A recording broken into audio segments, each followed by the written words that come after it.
Nakigbulag ko tungod sa iyahang umaabot nga anak.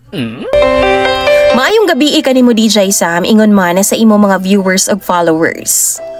Tawagan na lang ko sa pangalang yours. Mao gini ang akong angga DJ Sam, kay di man ko maulaw nga mo share sa akong kaagi sa usa ka lalaki. Tuod ay DJ Sam, diri ko nagpuyo sa Malalag, Davao del Sur. 19 years old pa lang ko ug usa ko ka gay. Akong ex, straight nga lalaki DJ Sam. 28 anyos na siya. Sugdan ako ang akong storya sa dihang 17 anyos pa lang ko. Nakaila na ako siya sa Jensen kay lagi, laagan man sad ko na pagkabayot.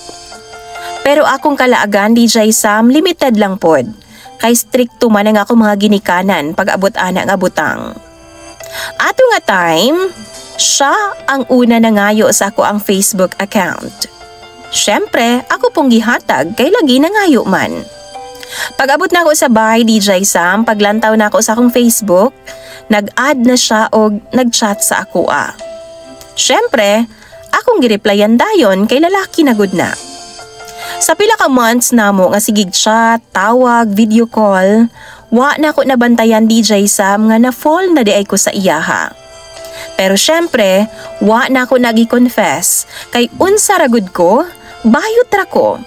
Og siya straight nga lalaki. Pag-abot sa love, kabaw ko kung asa ra ko taman. Kabaw ko kung unsa gyud ang makapalipay sa iyaha, nga di na ko mahatag. Pero wa na ko damha DJ Sam na moabot ang bulan. July 25, 2023, nanguyab siya nako. Ako sang gisugot dayon, kay dugay na nako tong gipaabot nga time. Kanang muingon gid siya nako DJ Sam. Sukad adtong adlaw, iyan ako nga ginalaag sa ilaha or bisan asa man. Basta lang daw iya akong makauban DJ Sam. Pero lagi, dili permanente. Tuod man iyan ang gisabot DJ Sam og nalipay rasad ko. Kada month sa rinamo, iya akong ginalibre sa street foods. Kay mao man ang isa sa mga gusto nako. Di sad ko gusto nga mugasto siyag tama nako kay para na lang man pod sa iyaha. Kanang need niyag emergency money DJ Sam. Kadalaag niya no mananghid gyud siya nako. Iya pa nang paabuton akong tando bago siya mulakaw. Pero ako DJ, why dili-dili? Kay maura man na iyang kalipay ang mulaag ug makipag-bonding sa iyahang barkada. Syempre, na ako'y salig niya kay kada oras pag bakante siya, manawag man gyud siya nako, makipag-video call. Pag mag-inom, usahay, na ako, usahay wala. DJ Sam, sa pila ka buwan namong uban, wa gyud siya nangayo sa ako og lawaston nga panginahanglanon. Kay matod pa niya, bata pa daw kaayo ko. Basin di daw nako kaya. Og ako pod, nahadlok palagi. Kay syempre makapaabot man taan ng butanga. DJ Sam, July 25, 2024. Isa na mi katuig og 18 anyos na pod ko. Diri na niya gipangayo ang iyang gusto. Nabigyan yun ako siya DJ Sam. Og siya ang lalaki nga nakauna sa ako ang lawas. Dili ko gwapa og 99% pangit ko. Pero matod pa niya, dugay na kaayo niyang ginapangandoy na makita ang akong tibuok lawas nga way sapot. Syempre DJ Sam, wa mangyud ko gapa hubot-hubad kung naa siya. Kanang magdulog mi, always gid ko nga naka-cycling or oversized nga t-shirts DJ Sam. Ang iya halang yun intawon ang magakus ko og iya kong madulog inig kagabi pag naami time. DJ Sam, wa ko kabangon dayon og naghapon kog higda tungod sa kasakit sa akong tibuok lawas. Mura siyag tigre DJ Sam nga nipatong sa ako og nilambigit sa ako . Siya ang lalaki nga nakauna sa ako . And yes, bayot ko. Pero dili ko hilig mang laki. Kay wa sa ko ang buot ang bisan kinsa lang ang mugamit sa akong lawas.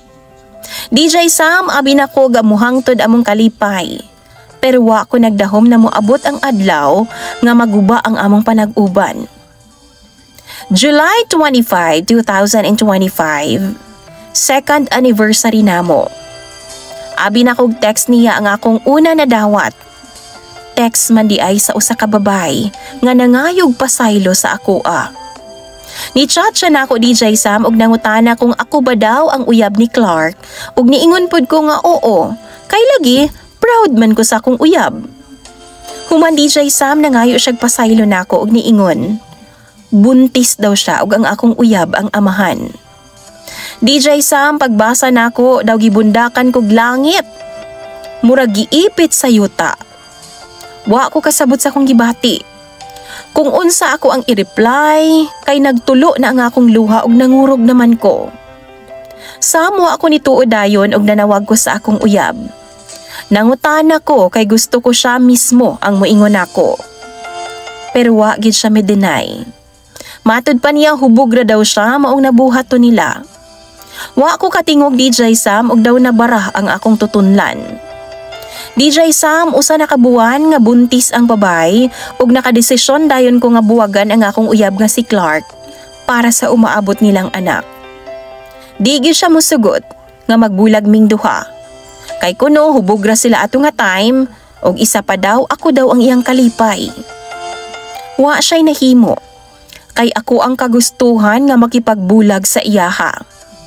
Og tuod, ako siyang giingnan nga ang allowance nga ginahatag niya sa akoa kada buwan DJ Sam, dito na lang niya ihatag sa babay.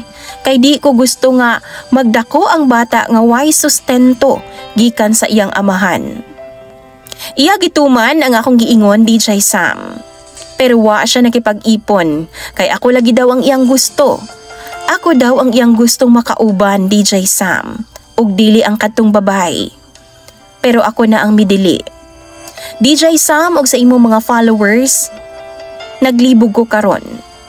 Unsa bay dapat na akong buhaton tungod kay hangtod karon, gusto gihapon kong balikan ni Clark. Pero ako ang nagunahuna nga siguro dili na. Kay dili lagi ko gusto nga pag-abot sa panahon, ako ang samok-samokon sa moong babay. Unsa ang akong buhaton? Willing kong mo reply sa imong mga followers. Imong sender DJ Sam, yours.